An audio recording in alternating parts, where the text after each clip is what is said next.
Bonjour à tous, bienvenue dans ce JT de l'OM spécial reprise. La Ligue 1 fait son retour ce week-end après plus de 2 mois d'absence. La phase de préparation est désormais terminée avec un bilan plutôt positif pour l'OM.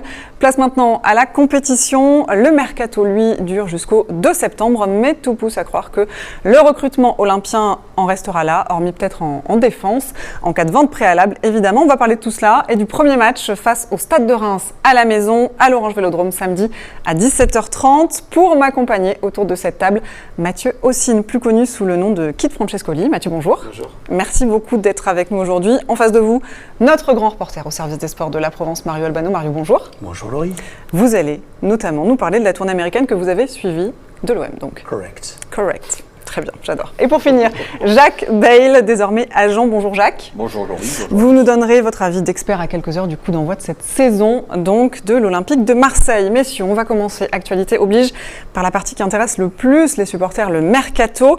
Je parle de l'actualité parce que vous le savez, le marché anglais ferme ses portes aujourd'hui à 18h, ce qui pourrait avoir une incidence sur l'OM. On pense évidemment au départ éventuel Mario, notamment de Morgan Sanson, qu'on a annoncé un temps outre-Manche. Qu'en est-il? Est-ce que vous avez des informations à ce sujet? Aucune information, puis ça ne m'intéresse absolument pas.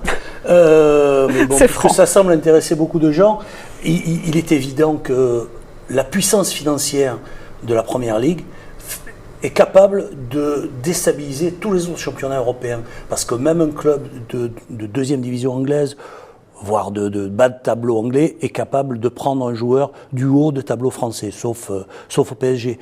Donc, dans la dernière journée, comme ça, après c'est un petit peu la théorie des dominos, hein. Il suffit qu'il y ait une arrivée en Angleterre, donc un départ dans un club qui va avoir besoin d'un joueur qui va acheter dans un autre club, et ça peut effectivement changer beaucoup de choses, déjà aujourd'hui en termes d'achat de la part de l'Angleterre, et ensuite de la part des autres clubs qui auront perdu des joueurs. Jacques, est-ce que le mercato pourrait s'arrêter là pour l'OM sans vente significative? On pense, je le disais, à Sanson, mais aussi à Thauvin, Gustavo ou encore Camara. Oui, je pense qu'on a quand même, à mon avis, ça devrait encore bouger. C'est essentiel, et j'écoutais Mario, nous on avait vécu, quand on était à Montpellier, un mercato jusqu'au 31 août, où Stambouli était parti le soir du 31 août. Donc on fait des préparations, on fait des exercices, on fait de la coordination avec à droite, à gauche, avec des joueurs, et puis on se retrouve que, bon, finalement, celui-ci s'en va, il en arrive un autre. Donc finalement, les matchs de préparation, ils ont pratiquement servi à rien, parce que les automatismes qui étaient faits avec certains ne sont plus avec les autres. Donc c'est vraiment assez compliqué. Mais je pense que ça devrait encore bouger, à mon avis, surtout au latéral gauche.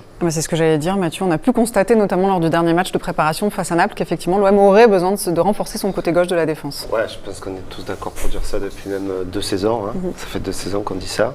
Et c'est ce qu'il faudrait. Après, je pense que si on arrive à acheter quelqu'un à gauche, on est surtout quelqu'un d'assez défensif, je pense, parce qu'on parle souvent d'arrière gauche. Dont on dit qu'ils peuvent se projeter vers l'avant, qui ont des bonnes qualités de centre et tout ça, mais vu qu'on va sans doute jouer avec Payet à gauche cette saison, je pense qu'il faut quelqu'un d'assez fort défensivement. Et après, une fois qu'on aura ça, je pense que l'effectif sera assez équilibré. Parlons du concret, messieurs. Des arrivées, il y en a eu peu, mais il y en a eu 2. Alvaro González d'abord, mais surtout, et il était attendu, Dario Benedetto. Est-ce qu'il est l'avant-centre qu'il faut à l'Olympique de Marseille, qu'il fallait à l'Olympique de Marseille, Mario? On verra quand il jouera. Pour le moment, que peut-on savoir d'un avant-centre qui n'est jamais sorti d'Amérique centrale ou du Sud? Très souvent, les joueurs qui viennent directement d'Amérique du Sud ont des difficultés en Europe. Ceux qui ont bien marché, je pense à Gabi Heinze, je pense à Lucho González, ils avaient joué en Europe, à Heinze, même en France. Ceux qui viennent directement d'Argentine, c'est plus compliqué. Maintenant, il a 29 ans, ce qui peut être considéré comme un handicap, parce qu'on dit, bon, il est peut-être un peu vieux pour sortir, mais de l'autre côté, c'est quand même un homme déjà un petit peu plus expérimenté que quand les clubs recrutent des jeunes à 22, 23 ans et qu'ils ont du mal à s'adapter à l'Europe. Donc, je le répète, on verra. On verra parce que le jeu n'est pas le même. On a beau dire que Marseille, ça peut ressembler à l'Argentine, à Boca Juniors, par la passion, mais il n'y a pas que l'adaptation au public et à la passion marseillaise. Il y a le jeu, il y a la vie, donc on verra. On n'a pas trop parlé de ces statistiques, Mathieu. Bien sûr, chaque saison est différente, chaque club, chaque pays est différent, mais si on regarde ses buts, l'année dernière, c'est 6 buts en 26 matchs. Ouais, donc c'est pas énorme. Est-ce qu'il n'y a pas une trop grosse attente autour de ce joueur-là, finalement?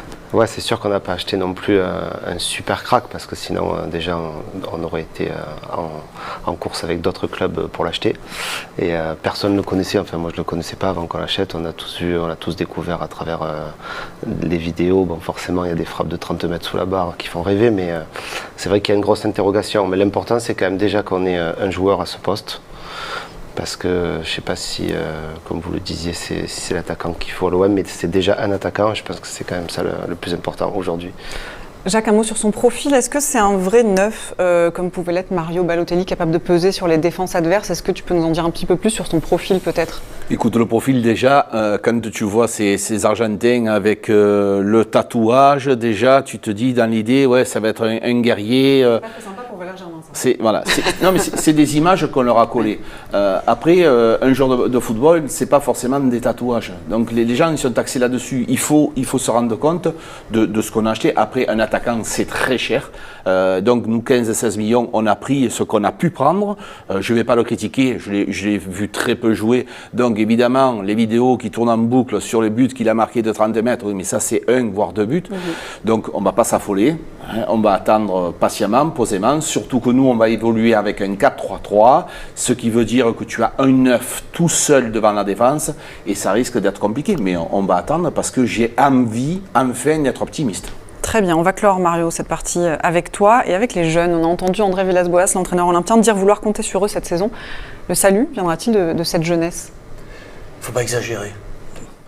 Depuis 40 ans, j'entends tous les présidents, tous les entraîneurs dire qu'ils vont s'appuyer sur les jeunes quand ils arrivent, et puis ils sont rattrapés par la réalité. Mais là, il y a un vrai contexte financier qui fait qu'on n'a pas trop le choix, finalement, aussi. Oui, mais qui va être titulaire? Qui va jouer? Camara, peut-être Seulement un lui. peu Lopez.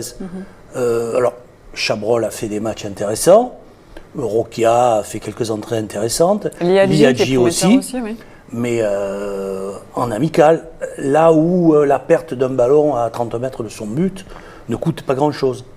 Donc après on verra là aussi quelle est la réalité. Mais c'est vrai que moi ce qui m'a marqué c'est le culot de ces jeunes-là. Le culot de Chabrol qui est venu réclamer les ballons, le culot de Liadji avec qui s'est toujours passé quelque chose chaque fois qu'il est entré en jeu, même face à des costauds. Donc pour le moment... on peut le considérer comme un joker utile dans un dernier quart d'heure, justement par sa vitesse, par son culot, mais ils ne formeront pas la base de l'équipe. Je vais intervenir, Laurie, là-dessus, si je peux me permettre, concernant Liadji.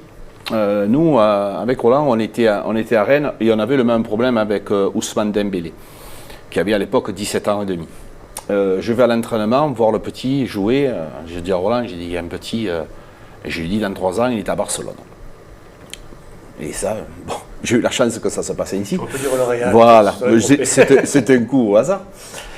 On dit les jeunes, il faut qu'ils se remplissent. Mais ils se remplissent de quoi? Il ne faut pas qu'ils se remplissent d'eau, ils se remplissent de jeu. Donc si tu les fais jouer, ils se remplissent. Tu étais au stade contre Naples, tu as vu que chaque fois que ce petit touche le ballon, il se passe quelque chose.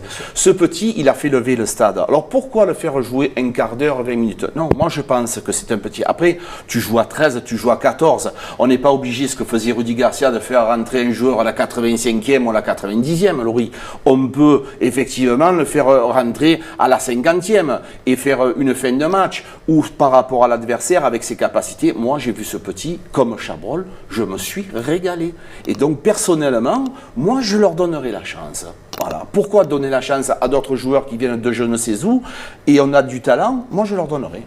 Eh bien, on va en terminer là-dessus. Merci, messieurs. Je vous invite à rester connectés sur le site, évidemment, de la Provence, laprovence.com, car d'ici quelques heures, on l'a dit en début d'émission, le marché anglais fermera ses portes.